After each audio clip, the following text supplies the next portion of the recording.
Hello everyone, we are Uwezo.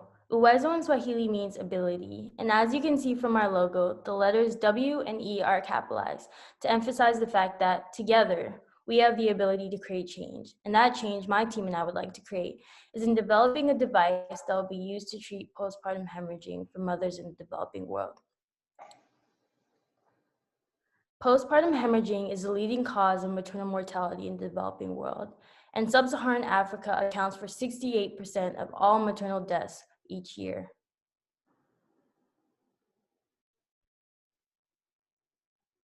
Normally, when a mother has a baby, the uterus contracts and the placenta is pushed out. However, in the case of postpartum hemorrhaging, these contractions are not strong enough to apply pressure, causing continuous bleeding of these vessels. This is the first major cause of postpartum hemorrhaging, also known as the first T, called uterine atony. Other causes are trauma, tissue retention, and thrombonin. So there's a number of different commercially viable designs on the market. Many of them range upwards of $200, or even there's one on here that's about $400.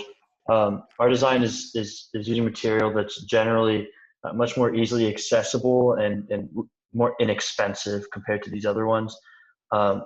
And it should be just under $10 in terms of total raw material used.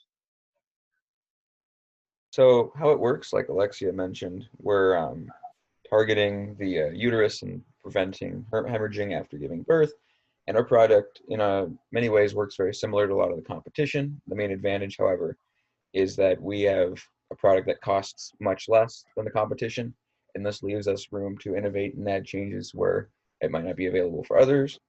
So the main focus is you take this, you have this bag of saline solution, and you open the valve after you insert this bag past the cervical canal, and it inflates with the pressure from the solution flowing down due to gravity.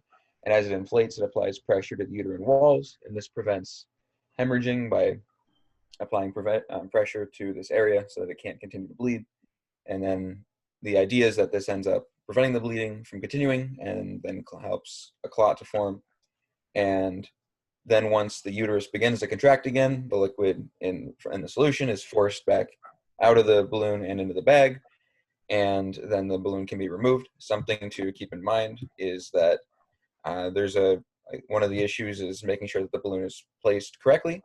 And so something we may add is the ability for our balloon to have support from iodine or antibiotic soaked gauze that's placed around the balloon to keep everything in place. And this will add additional benefits by removing some of the human error that may take place when placing this device.